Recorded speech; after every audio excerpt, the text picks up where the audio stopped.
It's Cincy Hoops Talk. This is your co-host, Rich Hoyt, joined again by my other co-host, Rick Broering. Rick, nothing really happened in Cincinnati basketball this week, and we really don't need to have the podcast tonight. It was so boring. We might as well just skip this week. Yeah, and Rick walks in here to our studio, our quasi studio that we have here, a little droopy eyed. He's had a busy weekend covering the Xavier Musketeers this particular weekend, and let's go ahead and just kind of get the conversation over with. I don't want to dwell on what happened with the Crosstown shootout, for too long. I think enough has been said in the media. On Sunday, the suspensions came out. People are going to have their opinions about that and everything. I don't want to get into that too much. I'm going to kind of give my 2 cents and maybe a little different look. But, Rick, you were right there on Media Row. You had a front row seat for the whole incident. Just tell us what you saw from your perspective. Well, unfortunately, I sort of saw the thing happening and saw it happening from the beginning of the game.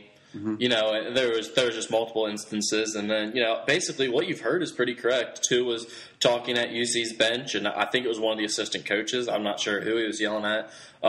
Mick sort of asked the official to step in. The official told Mick to calm down, told him to shut up multiple times, mm-hmm. And then eventually G-Lon Gwynn and two were going back and forth, and they had been going back and forth most of the second half.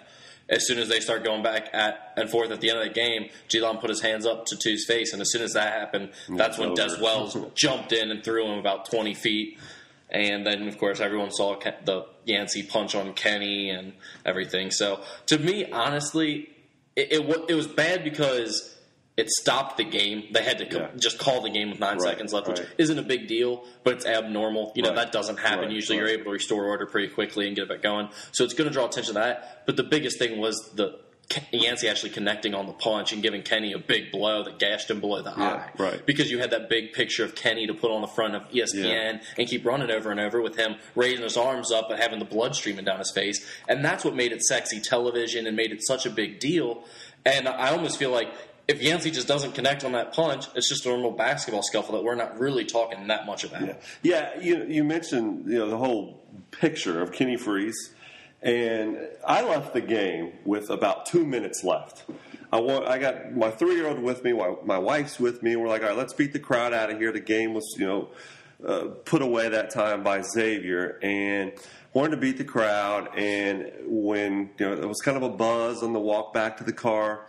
Found out about it, started following your stuff on Twitter, and starting to get things. And then I'm sitting down with my son on Sunday morning, pull up Cincinnati.com on my laptop, and there's that picture of Kenny Freeze sitting there. Now, I was glad that we got out of there early. So my 3-year-old loves basketball, and this isn't what I want him to be seeing. Chris Mack alluded to that. He's got two girls, 5 and 6, that he had to explain that to, and I didn't want to have to go through all of that. But there's the picture of Kenny Freeze, and so unfortunately it happened, and it is. And for us here at Cincy Hoops Talk, we are doing something to promote basketball around the city of Cincinnati, the greater Cincinnati, Northern Kentucky area, and for things like this to happen, it's disappointing because it kind of leaves a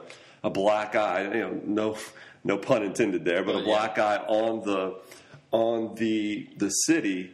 And right away, before I got back to my car, I started getting texts from friends of mine from out of town that are saying, "What's going on with you people in Cincinnati?" So it's kind of embarrassing, I think, for the whole community. And that's what Mick and Chris both said. It is. It's embarrassing. It's disappointing, and that's exactly what it is. Everyone wants to suspend the series, stuff like that. I don't know that it's. I think people went a little overboard with the reactions. I mean, it's something that's going to happen. Unfortunately, it is a lot of negative publicity for the wrong reasons for two great programs. Mm-hmm. Yeah, you're right. So Xavier wins 76-53. We'll leave it at that. Xavier obviously playing very well. They had the win at Butler on Wednesday. I thought they played pretty well there on Wednesday night. And so let's get into talking some basketball now, okay? Northern Kentucky high school hoops. You were at the Newport Central Catholic Dixie Heights game. Yep. The rematch of last year's 4 overtime at 9th Region thriller. What'd you see on Thursday night? Well, it was a very, very fun game to watch. And honestly, the score wasn't that close most of the game, but it was still one of the best games I've watched already this year because it was played at a high level. Dixie got off to a great start, right? Dixie came out smoking, and they showed why they're the toughest. They're still the best team in the 9th Region. They have so many weapons, and they're pulling. We're talking about guys like Wigger, who came off the bench, like. Just multiple guys, 5, 6 guys on their team that can all spray it from deep. Yeah. And it's like, man, when they've got all those guys, how do you match up with them? And Juwan Evans attacking off the bounce and getting to the rim and scoring points. He had 11 points in that game. Like, that's a big deal when you have your 4th and 5th and 6th and 7th guys that can score like that. Yeah. And that's what Dixie showed right out of the gate. It was all of them at once. And Newcastle's like, well, what do you want us to do? This is our first game of the season. We're just trying to get going here. And Dixie's making everything they shoot. But they battle back in the second half. Dixie plays the score a little bit. They lose a little intensity on the defensive end. Newcastle presses, picks up the pressure, gets a few turnovers. And now Newcastle, Drew McDonald, a freshman big man, was an absolute stud in the game. Finished with 22 points. He had 14 in the first half of the JV game. I mean, he was just excellent. And Brady Highchew you saw him knocking off rust as the game went on. He's only practiced like 3 times or 4 times since he got back from football. So he's still just getting back in the flow of things, but he got much better from the first quarter to the fourth quarter of that game. Showed why he's, probably the top 1 or 2 players in the region.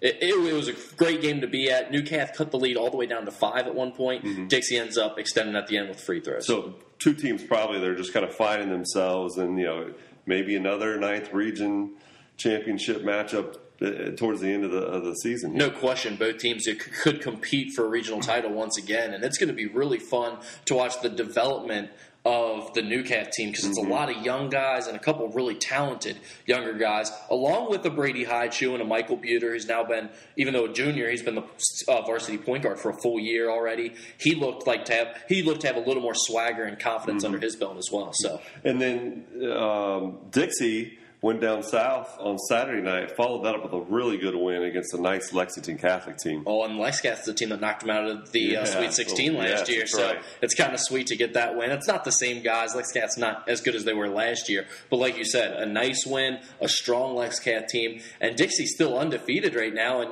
a week or so ago, everyone was like, Dixie's not that good, but heck, you can't argue with the results. Yeah, I put them in my Super 15 to open up the season, and I'm kind of waiting to see kind of where they fell, whether or not I wanted to keep them in there, and certainly they're going to be in there. Might even move up this week in this week's poll. Let's move on to Covcath. Covcath had an interesting week, and they dropped a tough 4 overtime game at Pendleton County. Something about these 4 overtime games in Northern Kentucky. But then they came back and beat Boone County on Saturday night. Yeah, and the funny thing is I think Boone County is better than Pendleton. I know some people disagree, and Pendleton's got a couple of really good young players as well that can really get hot from the outside, perimeter players that can light it up. So that may have been the case. But I think this is a case of a young coming-in Catholic team just being very inconsistent from night to night. Yeah. If you can go out and beat Boone County the way they did and really kind of do it convincingly and look like the team that was in control most of the game, you should be able to beat Pendleton County, in my opinion, even when they're shooting the ball well. Nick Ruffsatz has done a great job of scoring the ball for them. He's a tough point guard. He's physical. I think they're still trying to figure out how to work with each other and sort of become an offensive unit that can involve multiple guys at once. They're going a little one-on-one too much right now. I think they'll improve that, though. Ryan Hayden got into the mix, had a big game against on Saturday night. He had the big game. And so I think this Covcath team is coming around a lot. Yeah, we'll see them continue to develop as well. Bishop Brossard, they had really big win, nice win on Friday night against Holmes, who we were thinking might be like right there behind Dixie in terms of the top 2 teams in Northern Kentucky. And then Brossard follows that up with a nice win on Saturday against St. Patrick as well. Yeah, this Brossard team's one I really liked coming into the season. They've got great size, 6'5", 6'6", 6'8", across the front line. And then they've got a 6'5" sophomore with great athleticism in Austin Trentman. So it's not surprising to me that they won these games, but it's a statement win in Northern Kentucky when you beat Holmes, regardless of what year it is. Holmes still trying to figure things out. They've got some young guards. They're not quite as dynamic as Gray and Jaleel Gray was last year, along with Chris Hayes. So they're figuring things out at home still, but still a great win for Brossard. Did you see anything else, hear anything else this weekend, Northern Kentucky high school basketball? No, I think those were the big games. Holy Cross really coming around. They beat Cooper by 10, and Antonio Campbell has just made a world of difference for this team. But Burt Pouncey just got back from football along with Kyle Fuller, and Burt Pouncey had 14 against Cooper as well. So that was a nice sort of pick me up in the offensive. Offensive rotation. They're really deep this year. Excellent. So things starting to really sort themselves out in Northern Kentucky high school basketball. We're going to take our first break, and going into our break, we're going to recap last week's trivia question. Last week's trivia question, again, was regarding the Crosstown Shootout. The very first Crosstown Shootout was the first game played in a certain athletic facility, and it was a three-part question. The question was, what facility was that first shootout played in? What season was it played in? And who won that game? And your answer is the very first Crosstown Shootout was played at Xavier University in the brand new Schmidt Fieldhouse. Hard to believe. Yeah, hard to believe. 1927, 1928, long before any of us were ever around. And Xavier won the opener 29-25. Now, they would go another 15 years before they would actually play a shootout game. And UC was actually doing Xavier a favor that particular year, playing that game and opening up in Schmidt Fieldhouse. So not sure if there's going to be a whole lot of favors being done next year, but we'll see. So there's your trivia question. The very first Crosstown Shootout was played in Schmidt Fieldhouse, 1927-28, and Xavier won that game by a score of 29-25. So we're going to take our first break. This is Rich Hoyt and Rick Broering, Cincy Hoops Talk.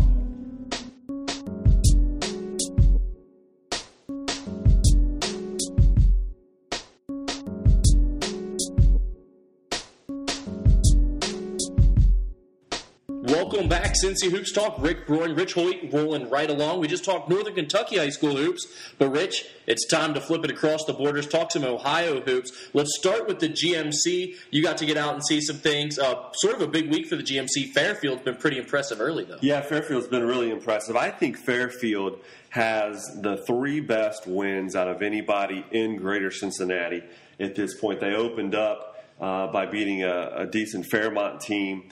And then this past week, they won. They beat St. Xavier, and they also beat Lakota East on Friday night. That was one of our highlighted games on Friday night. I had a chance to talk to Tim Austin after Friday's game against Lakota East, and here's Coach Austin. Here with Tim Austin, head basketball coach of the Fairfield Indians. Coach Austin, congratulations on your impressive win over Lakota East, the defending GMC champions, on Friday night. Won by a score of 66-53. You got off to a really good start.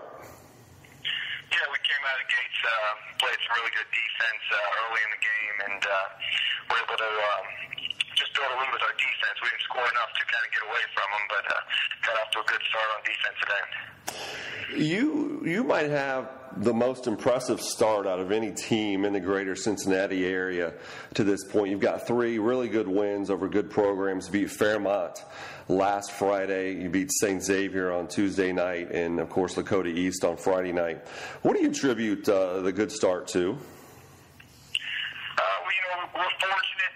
Early in the year, we got guys who played last year, got some playing time in the regular season and also in some pretty big games in the tournament. So I think teams like us who have guys who have been there and played a little bit, it's a big advantage more early in the season than it is late in the season. So, we think we have a nice group and we're just working on getting better, but it is nice to have guys go out there those first couple games who know what to expect and, are kind of used to the atmosphere and what a big-time game looks like. Sure.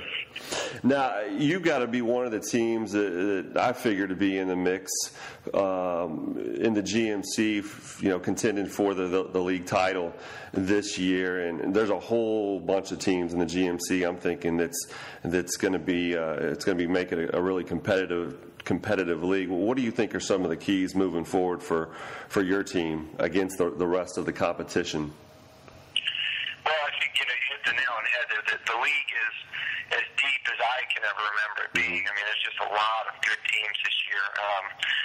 So, we keep telling the kids the first thing is we're not going to have big games or small games. We're just going to show up and do our best to play, our standard every night, because there's just everybody can beat you on any given night. So we're just trying to take every game one at a time. And then, last night was big because we talked about, it's tough to get road wins in a tough league, and looked at East had a good crowd, and they're obviously a great program, and Coach Vickers does a great job. So, getting a couple road wins is huge, and we got a big one last night. Sure.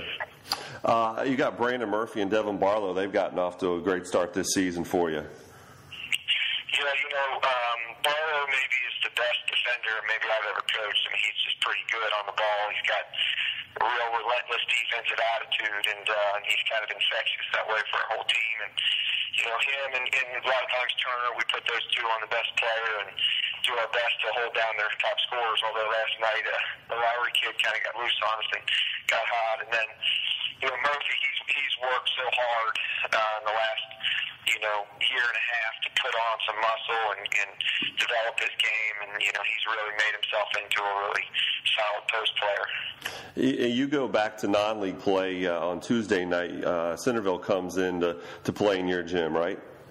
Yes, that's correct. We have one of the things that we've preached to the kids and tried to do in the short time that I've been out there is that we try and have a record and a schedule that we think is as beats with anybody's. We've played LaSalle last year and Withrow and non-league, and this year we've added X in Centerville. And I just think we have to step up and play the best teams from the best leagues to find out where we are and where we need to get to. So, Tuesday night will be a big one. Centerville's really good, and they're traditionally one of the better teams. And Dayton, I know they took Princeton to overtime last week, which is an impressive showing, I think, because they have a great team. So, be a good challenge. Yeah, do you feel like scheduling these, the tough non-league schedule, you think that gets your guys ready come, late February and March for tournament play? Yeah, I think so. I mean, we think our league is good enough that if you just compete in the league, you're going to see some great competition. But sometimes it's just about seeing what else is out there, the different style of plays and the different types of competition. Last year we went to LaSalle and they handed it to us pretty good, but I think that was huge for us to experience that kind of atmosphere and that quality of a team. Sure. And then come tournament time, I think we have to play a GCL team like we did X this year or more in the tournament. The kids are a little bit more comfortable with, what it's going to feel like, what it's going to look like. And I think for our group of kids, the all factor of what different teams or who's supposed to be the best teams, I think that's kind of worn off. And you got to go out there and play those teams if you want to get to that point. Absolutely.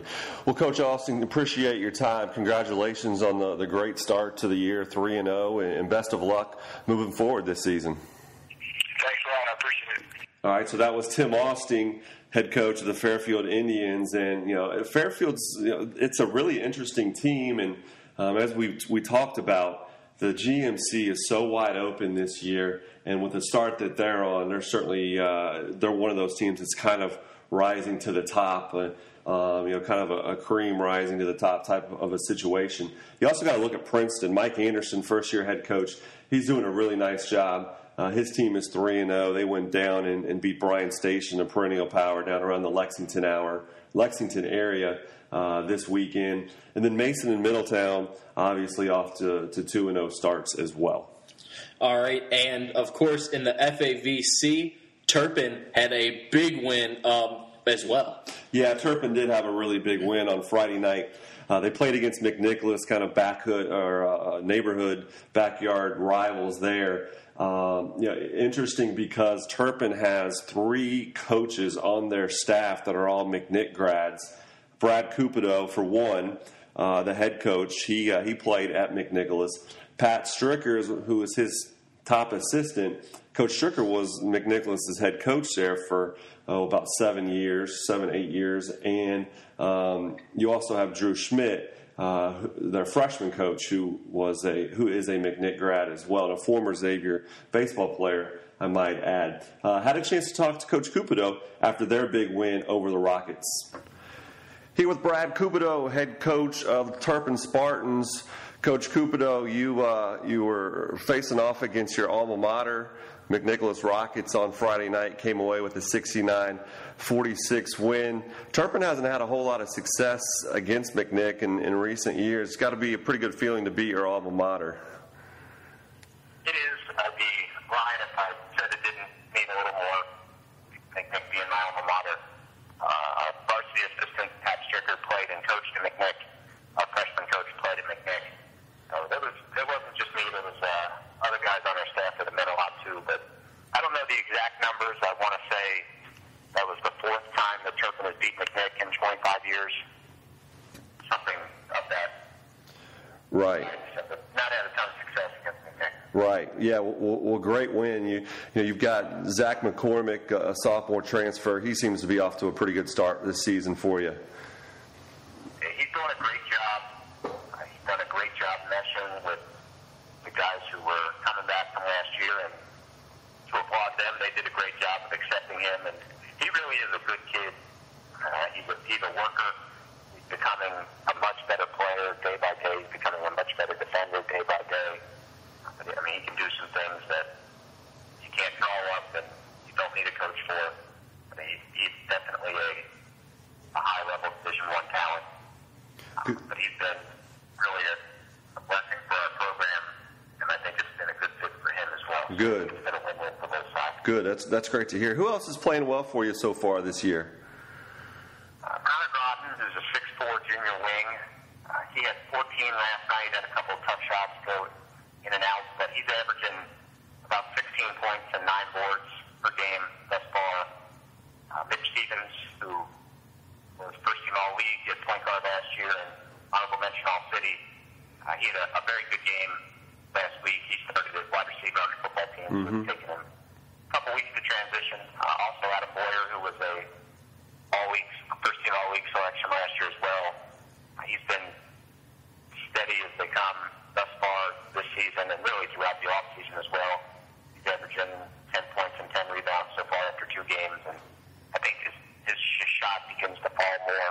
His points will go up, but I would expect him to be in that number for rebounds every game. Great.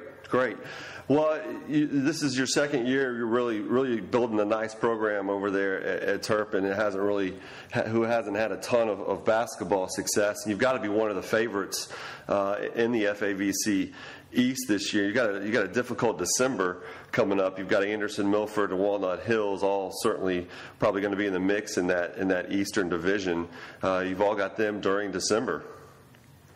Right. Well, we'll see them again at the end of the season, and the home and away will flip.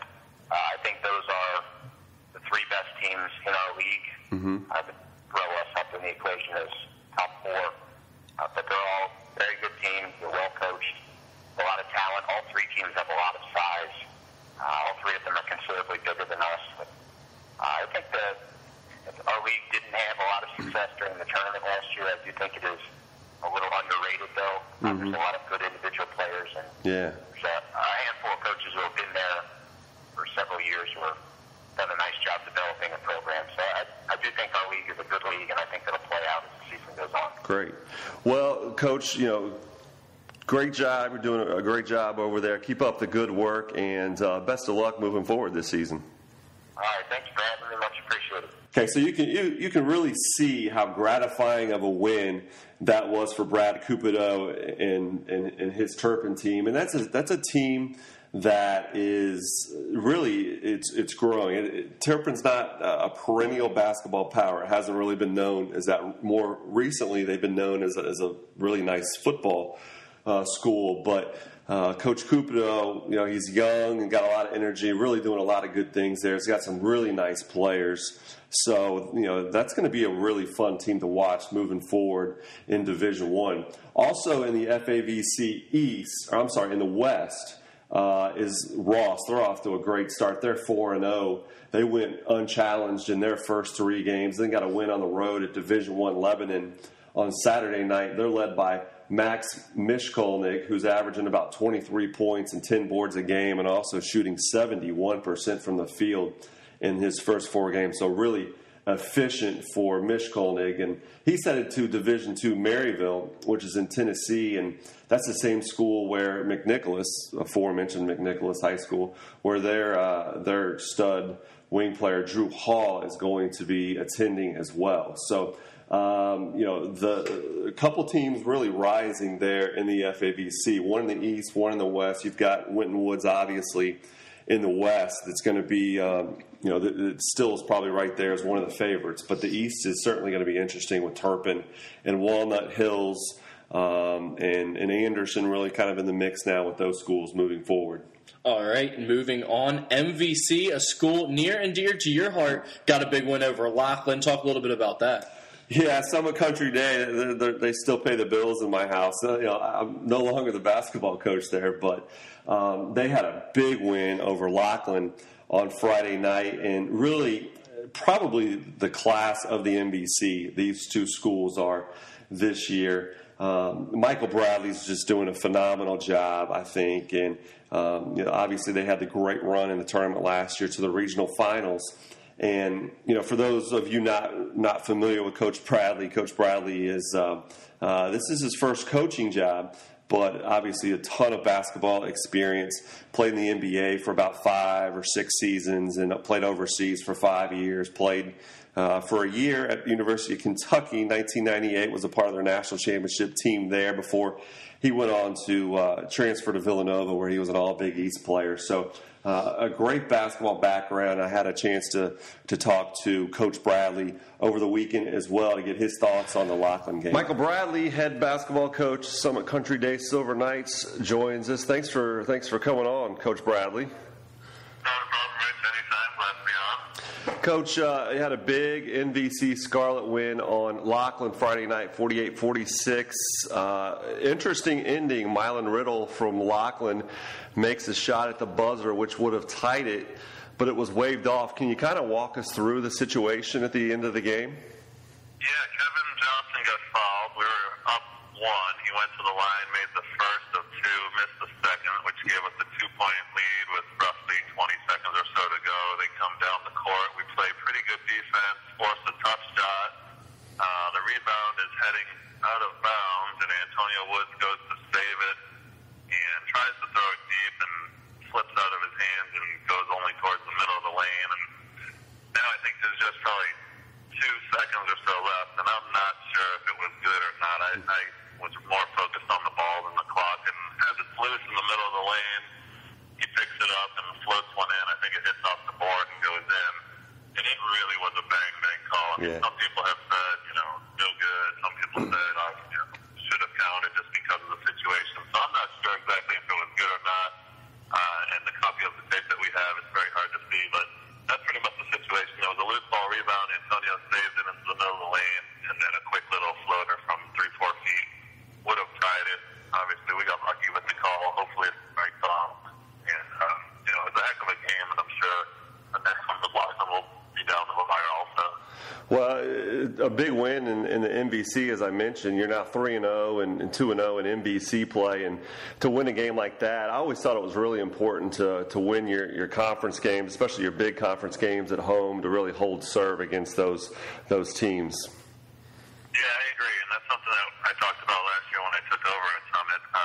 That good teams win at home, split on the road, and great teams obviously even do better on the road. So we haven't lost a game at Summit at home in a year and some change, and the guys really take that as a challenge and also a goal that we've set, that we protect home and like you said, try to go on the road and have some success, hold and serve. We'd like to hold serve on the road, actually, is where we think we can get some quality wins. But, we have a great student section there. The turnout Friday night was awesome, and it was just a heck of a game. I mean, it almost thinks that it has to end on something so close. If it was a little, that it was an obvious late, but, things go like that in the game, and we just happen to be on the right side of it this time.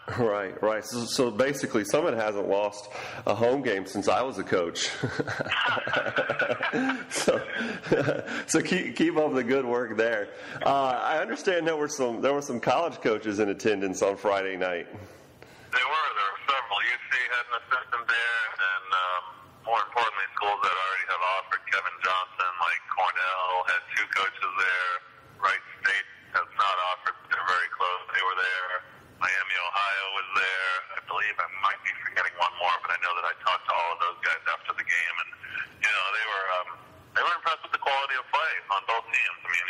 guys that they're not looking at, and of course I think they're looking at Antonio for down the road, Woods, and even Wingfield getting some looks, and they said DJ Wingfield. The Cornell coach asked me, not for them, but said, who's your big guy? He's very talented, Holden Hurtsel, and obviously they thought Lachlan played well with the team too, and I do think it was a really good game. I mean, I don't think either of us played our best, but it was a great battle, and surely the both of us will play each other down the road again. Great. Sounds like there was a high level of MVC play on Friday night. You looking ahead now, you've got probably the two best teams in the NBC Gray division coming up this week: Cincinnati Christian on Tuesday and Clark on Friday. You had much time to take a look at either team and what you got to do well to come away with wins in those games? Yeah, I mean, obviously we're going to have to play the very best we can now. We have two on the road this week, two teams that are very different, but also going to be very challenging to us. I mean, CCS is now, they have some talent out there. They play a bunch of different defenses trying to match up with us, so we're just going to have to go out there, play our game, and try to dictate the tempo and not let them dictate it. And then Clark obviously is going to come with their usual pressure and press, and we know that. Don and I are pretty good friends, so we expect that to be a really good game Friday night at their place. Yeah, absolutely. I got to see Clark play. They're doing some nice things offensively and so forth. That should be a great matchup on Friday as well as the Cougars on Tuesday. Well, Coach, thanks for joining us. Keep up the good work at Summit, and look forward to seeing you guys down the road. All right, Rich, I appreciate it. Thanks for having me. All right, thanks, Coach. All right, good stuff there from Coach Bradley. Rich, it's been a long time since Summit lost our home game, hasn't it? Yeah, and unfortunately, I remember it well. It was the last home game I coached there. It was against North College Hill on senior night, and it was a really tough night. We didn't play poorly, but North College Hill was pretty good a couple years ago. And speaking of the Trojans, they're off to a great start at 4-0, also in the NBC. Jamie Mahaffey probably doesn't get the credit I think he deserves. I think he's one of the best high school basketball coaches in the greater Cincinnati area. And, despite, some of the talent that he's had, I think, people kind of misconstrue that as being, he's just won because he's had good players. Well, he's a pretty good coach, too. He went into St. Bernard twice this weekend and got wins. They won at St. Bernard against the Titans on Friday night and then beat Roger Bacon, his alma mater, Coach Mahaffey's alma mater, on Saturday night. So that's two nice wins there. Moving on, the CHL, Rich, it looks wide open at this point. Yeah, it's kind of a lot like the GMC where it really is wide open. It was really wide open last year as well. They had a three-way tie atop the conference championship last year. And I was at Finneytown, the last regular season game last year, and Finneytown hit a buzzer beater to win the game against Wyoming, and they ended up as one of those three teams tied for the CHL title last year. Well, on Friday night, Finneytown had another buzzer-beating win. This time it was against Indian Hill. I was able to find the tape of this. I think it was on YouTube over the weekend, and it was kind of a circus three-point shot. I don't remember who shot it. But it was, pull it up if you have a chance this weekend because it's a pretty miraculous shot. So, Finneytown's off to a nice start as well. And Steve Ellis's Marymount team, they are also 3-0 to start their season this year. All right, and then the GCL, of course. Their top teams are kind of looking like their top teams at the moment. Yeah, they really are. Moeller, they went up to Kettering Alter on Friday night. Alter, all of your Joe Petroselli teams are going to be well-coached teams, and he probably zoned and probably 1-3-1 and did what they could to throw Moeller off balance up there. Alter's got a really nice player in Jerron Simmons, a point guard. Moeller was down by 3 going into the fourth quarter on Friday night, but they did end up pulling it out. They had a 1-point win, and so they're gonna move on undefeated out of the GCL as well. And then LaSalle, the defending state champions, they're off to a good start as well. They had a nice win on Tuesday against Walnut Hills, and then they followed that up with really impressive defensive performances over the weekend.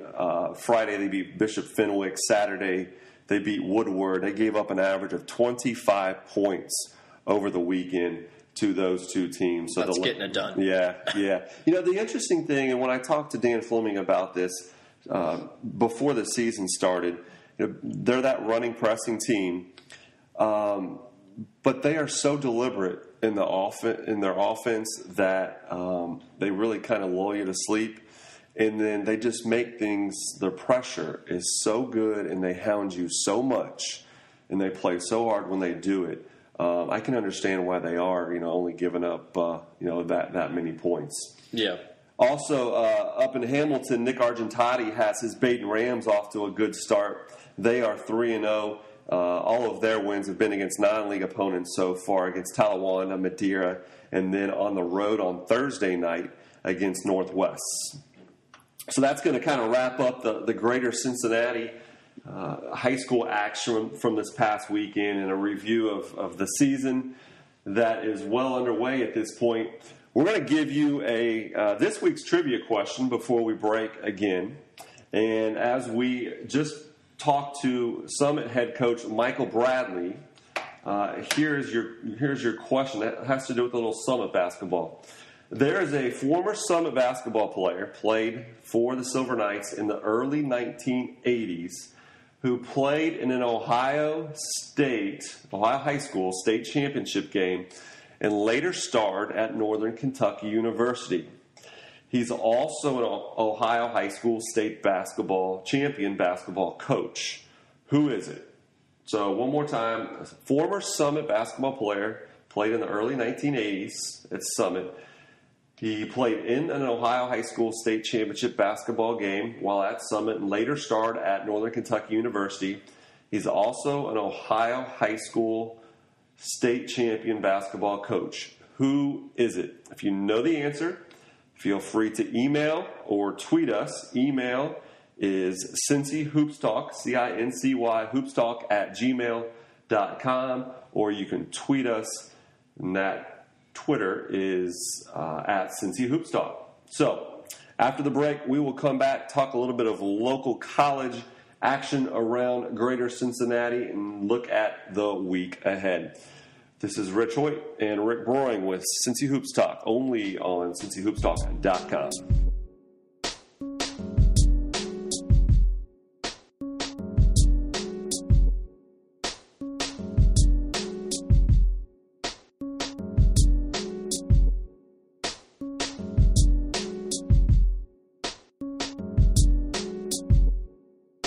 We're back. Cincy Hoops Talk. Rick, kind of lost in the whole Xavier Cincinnati crosstown shootout mess this week. Really some big news from one of our local colleges, Northern Kentucky University, your alma mater. They announced they're going to be going Division I in all of their athletics starting next year. They're going to join the Atlantic Sun Conference. As an alum, what's your take on that? It's cool, for one. I mean, I'll say this. I don't hardly go to any Northern games right now. Mm-hmm. I'll go to 3-4 conference basketball or even more so non-conference games a year. If they have a good team come in there, mm-hmm. I'll definitely go see them. But even some of those conference games, I do have to mention Jake Geisler from Newcath is at Jacksonville. Yeah. So really cool for him to come in front and play all of his friends at NKU. So it's awesome. As an alumni, I think they're going to gain a lot of fans out of this that are going to come out of the woodwork just because they're Division I. It's a lot more fun to watch teams Right. But at the same time, it's going to be interesting to see how they do. It's going to take a while for them to be able to compete at that level, and I think it's still going to be tough to really sell out an arena or anything like that because you're competing with Cincinnati, Xavier, UK, Ohio State for fans. Yeah. And you're just not going to win people over right away just because they went to NKU or whatever. Right. That certainly is going to be a challenge. It's a program an athletic program overall. They have a really good, it's not like men's basketball, it's not like women's basketball are competitive sports. Mm-hmm. I think this was a big reason why they went to Division I because they have so many other competitive programs, but they're, in particular, their men's and women's basketball have been really competitive. Nancy Winstall's obviously done a great job with the women there, and in the forever that she's been there. And Dave Beazold's obviously doing a really nice job right now. But I think you're right. I think you've got so many really good competitive Division I basketball programs around this area that they're going to be able to take a step up in recruiting just because they are Division I. But that means you're going to start to be recruiting against all of and we're not talking about your Xaviers and Cincinnati's, but we're talking about your Miamis and some of a lot of the MAC schools, the mid-continent schools that are around the Midwest here. I will say, recruiting-wise, though, it's going to be interesting because I do think they have a golden opportunity because local kids, and I'm talking Northern Kentucky, Cincinnati, we have a handful of low major kids a year that just aren't good enough for Cincinnati or Xavier. Right. They've now got an option to truly stay home and still play Division I basketball, which they didn't have before. Miami, Dayton, those schools aren't home. That's still, a couple hours away or 45 minutes away. Truly staying home and being, your mom's house being 10 minutes home from campus, you get to go home for Christmas and stuff. That really does to appeal to some kids. And to be able to play Division I basketball, there's a few, I'd say a handful of kids that NKU is going to get a good chance with every year out of the greater Cincinnati area because we have good but not great basketball players here. Yeah, and they've shown as a program, they've had these chances in these exhibition games with the Division I schools over the past few years. They've shown that they can compete with them on the floor. They obviously went down to Morgantown and beat West Virginia this year. They played Xavier close, sometimes. And so it is going to be interesting to see. And, it's just another feather in the cap for the greater Cincinnati, Northern Kentucky area, to have another Division I college basketball team. Yeah, it won't surprise me to see them competing sooner than later, though. Right, absolutely. And once again, mentioned this in last week's show, Dave Beazold's got his men's Norse team off to a great start. They're 7-0, and just a ton of excitement down there on the Northern Kentucky campus at this point. Well, let's take a look at the week ahead for both local college and high school basketball around the area. Another local college program that I wanted to mention are the Wilmington Lady Quakers. Jerry Chevy has his basketball team rolling again. They're 6-0 and 3-0 in the Ohio Athletic Conference. Likely will be ranked in the top 25 in the Division III women's poll this week. They defeated Baldwin Wallace on Saturday by a score of 54-48. They go on the road to play Marietta on Tuesday before they return home on Saturday to play a top 20 caliber team in Mount Union. So Jerry Chevy's team off to a great start. Rick, what are you looking at in terms of high school action from Northern Kentucky this week? There's not a lot of great games this week. It's interesting how the scheduling was sort of done. We had some really hard-hitting games for teams like first games right out of the bat. There's not as much this week. I'm actually looking forward to some teams are about to start playing district games a week from now, so I'd look for not as many matchups this week, but watch the top teams. Who's playing well, who's sort of coming together in this third or fourth or fifth game and are ready to make a run when their district rivalries start up a week or two from now. Well, I'm actually going to hit a Northern Kentucky game this week. Tuesday night, I'm going to just go down the street. I live in Ludlow, Kentucky. I'm going to go down the street and see Ludlow, the Panthers, play against my good friend, the great Rob Starkey, and his Villa Madonna team. So Rob's a great guy. I know Rob well, and his assistant Matt Ford is a good friend of mine. But I'll tell you this, watch out for Mitchell Cody, a sophomore at Ludlow. Really talented kid. And Ludlow not known usually for their athletics. They're such a small school, but this sophomore class for Ludlow has a chance to be pretty special and really raise their basketball team to new heights. Good. I'm looking forward to seeing the neighborhood team play on Tuesday night.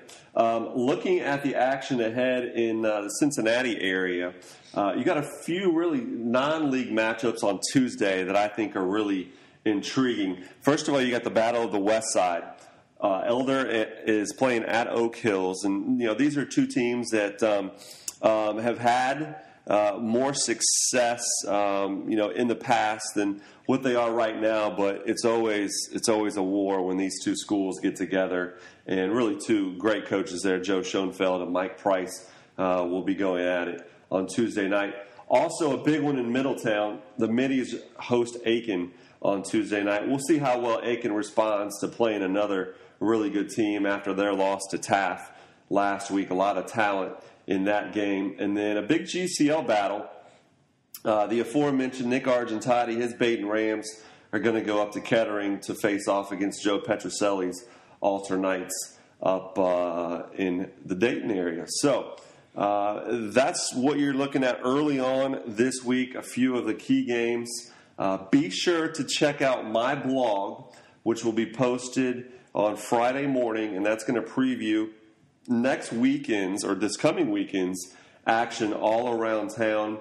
And we're looking forward to another great week of basketball around the area. Yeah, it's been cool keeping up with the scoreboard on Cincy Hoops Talk. And, the site's looking good. The podcast has been rocking for a couple weeks now. It's site's coming together nicely, so make sure to check it out. For the updated score part is the best. That's my favorite part of it. Yeah, and we want everybody to spread the word to all your friends. Let them know that that the scoreboard is on there. We're getting things up as quickly as we can each night.